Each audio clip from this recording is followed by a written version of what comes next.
Dah. Kematian merupakan sesuatu yang tak dapat dielakkan baik manusia ataupun binatang. Sedangkan Nabi sendiri pun tidak mengetahui kematian dia bila dan bagaimana cara dia mati.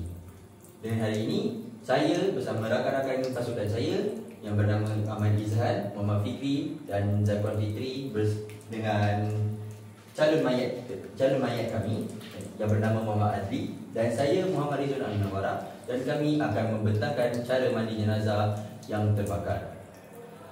Baik. Mandi jenazah yang memandikan mayat yang terbakar, dia tidak boleh dimandikan secara mayat yang meninggal secara biasa. Mayat yang terbakar memiliki 3 tahap. Tahap pertama, tahap kedua dan tahap ketiga. Tahap pertama dan tahap kedua merupakan luka ringan atau luka bakar ringan yang di mana tidak menjejaskan anggota badan dia. Dan tahap ketiga yang kita panggil sebagai deep burn. Dan mayat yang seperti ini tidak boleh dilakukan seperti mana jenazah pada umumnya, kerana dikhawatiri akan merosakkan dan mengelupaskan kulit-kulitnya yang terbakar.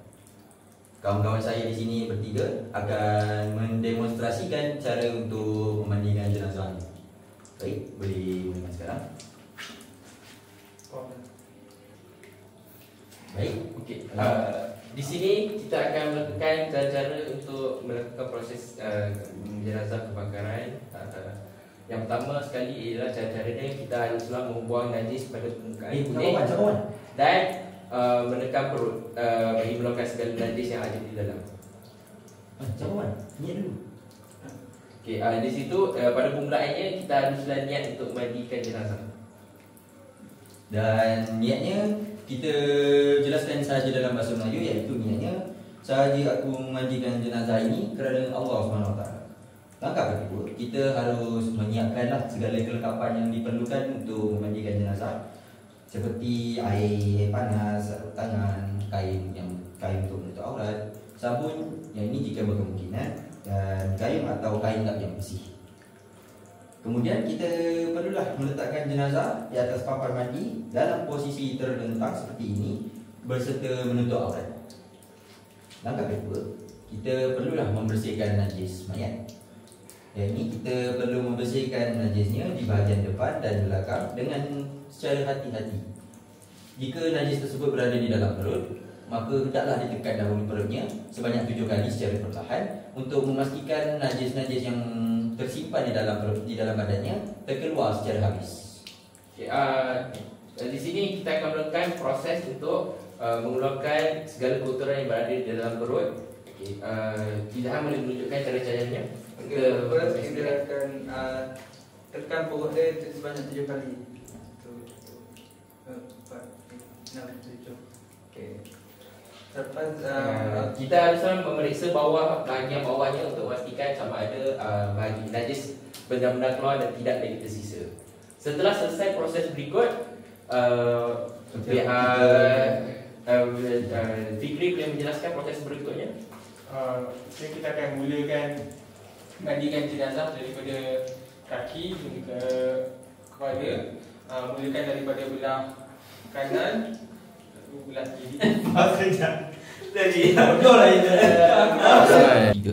Okey, seterusnya kita akan menguruskan jenazah, mandikan jenazah daripada kaki hingga ke kepala.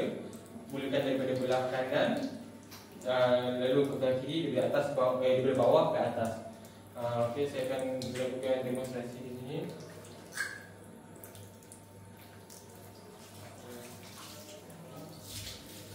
Kanan, lalu dari belah kanan, belah kiri, hingga ke atas. Hingga ke atas.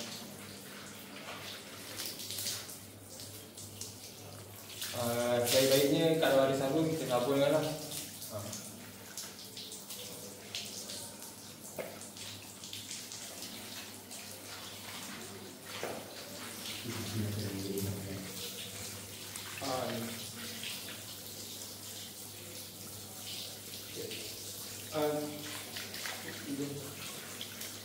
Kita sampai ke atas, kita akan giringkan mayat. mandikan. Bersihkan bahagian belakang.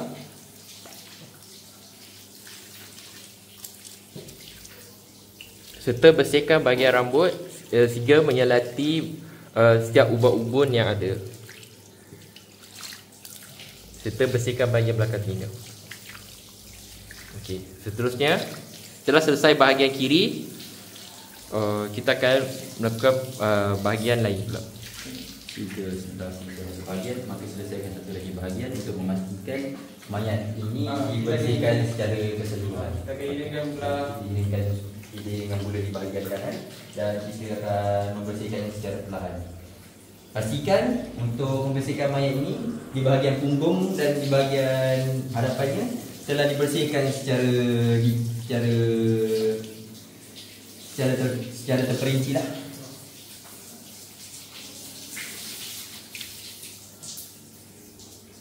Setelah memandikan mayat, kita letakkan semua mayat ini dalam keadaan terlentang dan kita perlulah mengambil kain yang bersih untuk membersihkan mayat ini daripada segala-segala air yang ada yang melekat pada badannya. Okey, baik. Baik, di sini kami akan menerangkan dan mendemonstrasikan cara untuk membersihkan mayat secara menyeluruh, bermula daripada hujung kaki hingga ke hujung kepala. Okey, baik. Sahabat saya boleh mulakan.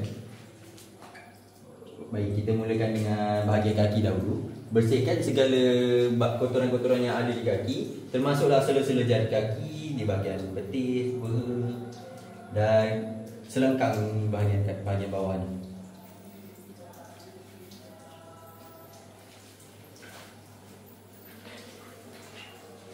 Baik. Di samping itu, bahagian belakang jenazah haruslah dibersihkan juga supaya memastikan kebersihan menyeluruh dan boleh mengiringkan jenazah tersebut.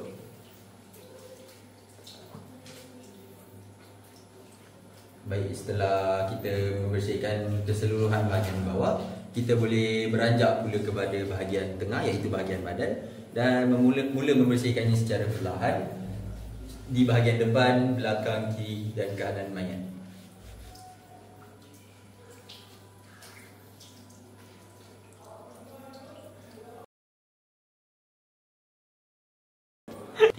Setelah membersihkan pada bahagian badan, kita boleh juga membersihkan di bahagian muka dan kepala untuk membuangkan segala kotoran-kotoran yang melekat di bahagian kepala ni. Dan jika boleh, kita haruslah membersihkan segala luka yang melekat, segala luka yang ada di bahagian mayat sebersih mungkin untuk memastikan mayat kembali semula menghadap ilahi dalam keadaan seperti pengawalan dia berada di bumi ini. Baik, boleh mulakan Proses pembersihan mungkin.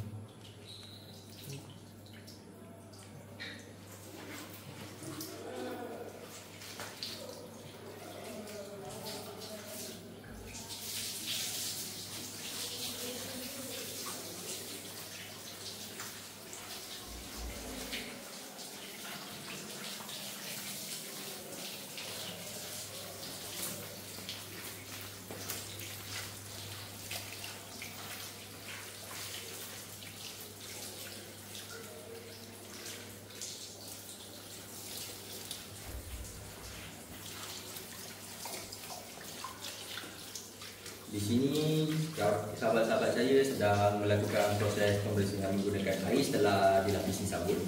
Dan anda semua boleh lihatlah bagaimana caranya membersihkan mayat yang terbakar.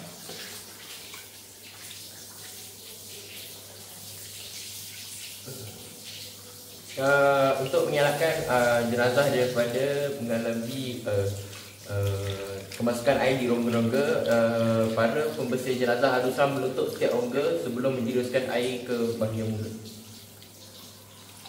di bahagian hidung, mulut dan telinga, serta menyelati semua bahagian yang ada di situ.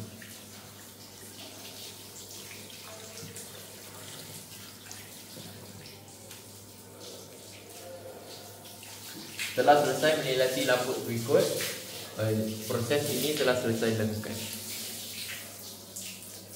Okey, setelah selesai memandikan jenazah, Selepas ini kita akan melakukan proses pengeringan, lalu kita akan kafankan jenazah lah. Proses seterusnya akan berlaku. Seterusnya tunggukan saja. Okey, terus. Baik, sekarang kami akan memperagakan cara untuk mengkafankan jenazah, iaitu langkah terakhir sebelum menghantarkannya untuk dikebumikan. Di sini jenazah kami merupakan jenazah seorang lelaki, dan untuk lelaki menggunakan kurang kain kafannya daripada perempuan. Lelaki hanya perlu menggunakan 3, sedangkan wanita memerlukan 5. Kami sekarang menggantikan kain kafan yang sepatutnya digunakan menggunakan selimut kerana kami tidak mempunyai cukup bahan. Jadi kami gantikan bedak ni sebagai kapur barus. Baik, sekarang kami akan memperagakanlah cara untuk mengkafankannya. Balut daripada kiri ke kanan. Ketatkan dia, bentukkan badan mayat supaya tidak mudah terbuka.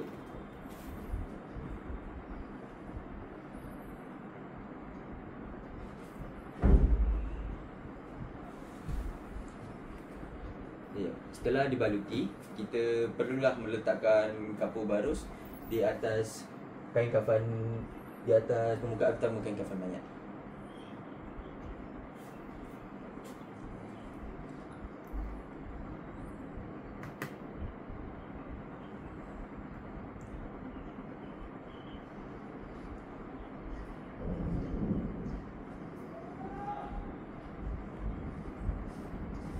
Kapur barus ini digunakan pada badan mayat untuk menghilangkan bau-bau yang ada pada mayat, untuk mengelakkan kubur mayat diselongkar oleh haiwan-haiwan liar.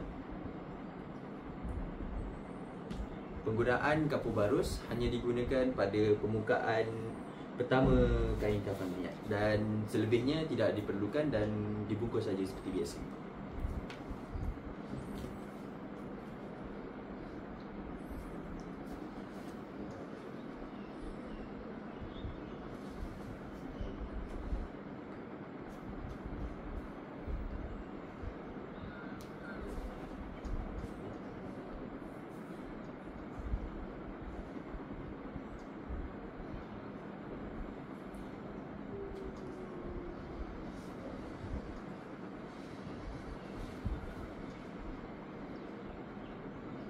Jangan lama sangat buka dulu atas. Baik, sekarang jenazah telah pun dikafankan, dan sekarang kita perlulah mengikat kain jenazah ini menggunakan kain. Namun di sini tidak ada kain, dan kami menggantikan kain tersebut menggunakan tali pinggang. Barang yang sedia ada di sekeliling kita lah. Baik, boleh kita memperagakan sekarang. Pertama-tama ikat di bahagian tengah terlebih dahulu. Diangkat mayatnya dan ikat di bahagian pergelangan tangan.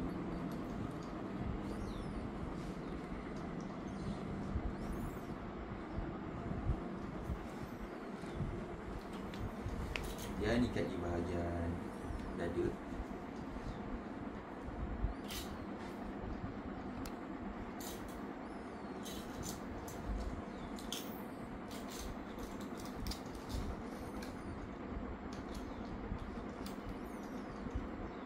Dan ikat pula di bahagian lutut.